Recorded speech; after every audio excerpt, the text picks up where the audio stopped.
The Metroid console started life as one of these, just a standard GBA in pink. This one's actually in good condition, slightly better than the one I used.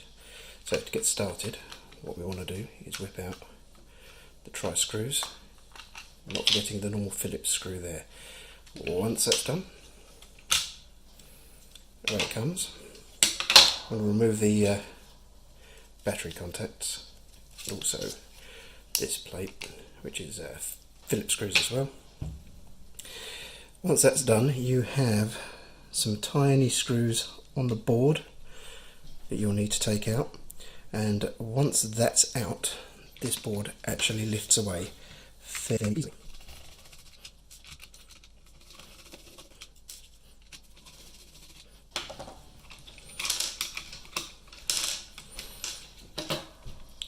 So here you can see we've still got the main LCD that's still here, attached via the ribbon cable, so that just folds in and out like that.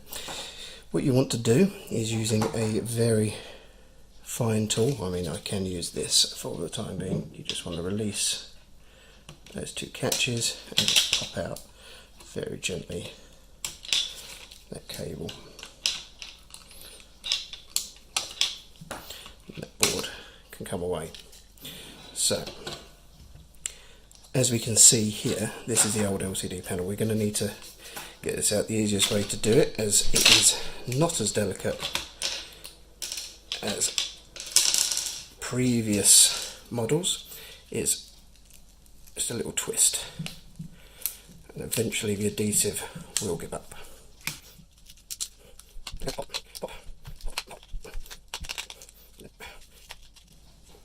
You can eventually get your spudger under there and lift it away.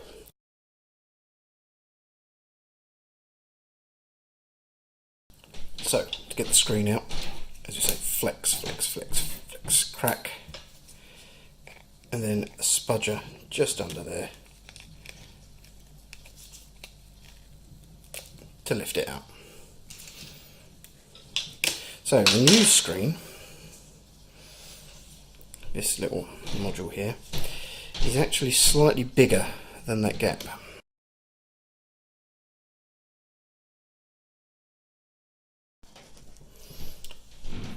So we can see this panel, you wouldn't see the edges of it through there, so you need to cut this out a little bit. I filed it on the previous one. But anyway, back to fitting this. The screen, excuse me, just drops in, and what you need to do is connect this connector to the connector on here, which is fairly simple.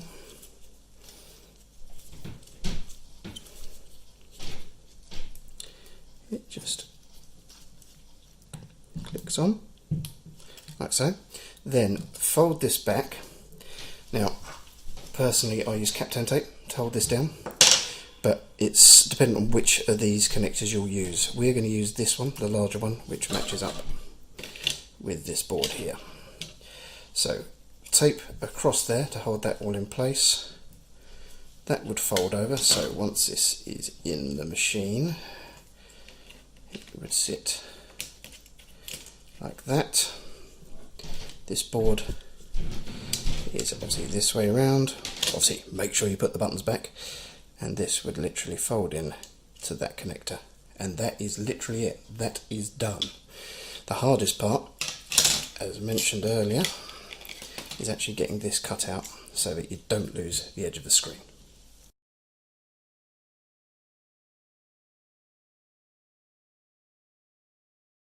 So for the customization, it's really quite simple for this one. We start with the normal pink shell, and I was going for like a withered look. After all, Samus has been through many battles, and to reflect that, I wanted the case itself to show battle damage, scars and whatnot. So I took a set of microfiles, particular uses like a triangular one, it's got two particularly sharp edges and one slightly blunt edge on it, and that dug very deep into the plastic when I pushed down, which allowed me to get those real grooves in there without going all the way through. It's something that is easy to overdo, so take care, especially when doing the kind of starburst patterns that can be seen on the D-pad area at the top.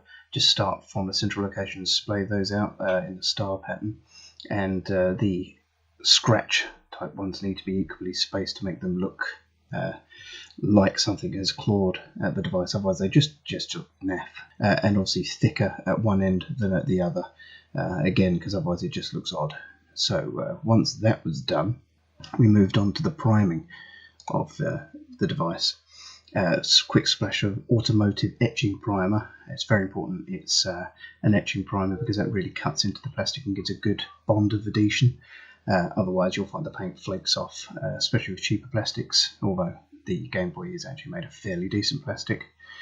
Also, once it's primed, it really helps with the quality. You can see where you've made mistakes, you can see where you need more work, and you can also see the finish a lot better.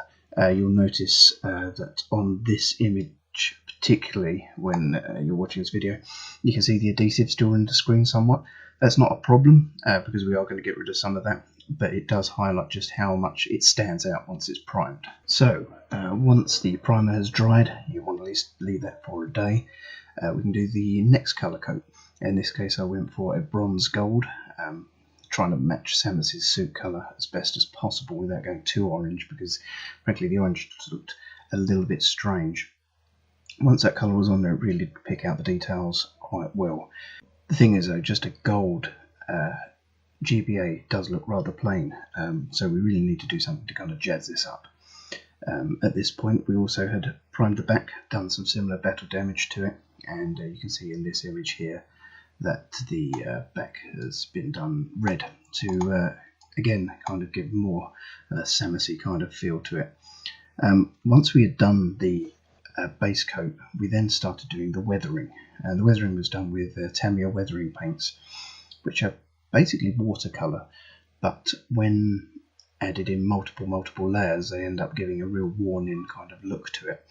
At this time I also did the buttons in a bright fluorescent green and weathered those two to kind of match the glowiness of certain parts of Samus's suit.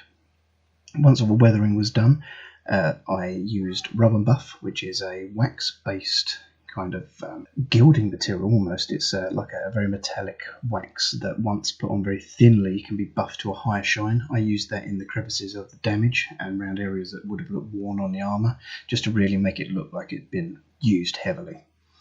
Of course, once I'd done all of this, that's the point I realised that the screen surround was too large. So I had to go back, get my files, and attack the very carefully painted GBA to get rid of some of that area in the screen. I used files to do this, but to be honest, I would do it with Dremel if I had a chance again. I just need to basically get one. My previous one died quite some time ago and I haven't replaced it. But once that's done, you can essentially reassemble, and once it's reassembled, you're left with the final product. It's got a bright screen, it looks great. In this image here, actually, you can tell this is pre me realising I needed to cut that out around the screen. You can see the gold edge is far too large there. In the final image, I think we have resolved that, and it's looking much better. You can see the difference between the two of them. Anyway, that is it. That is the special edition customised Metroid Game Boy Advance, and hopefully you like it. Cheers for now. Bye.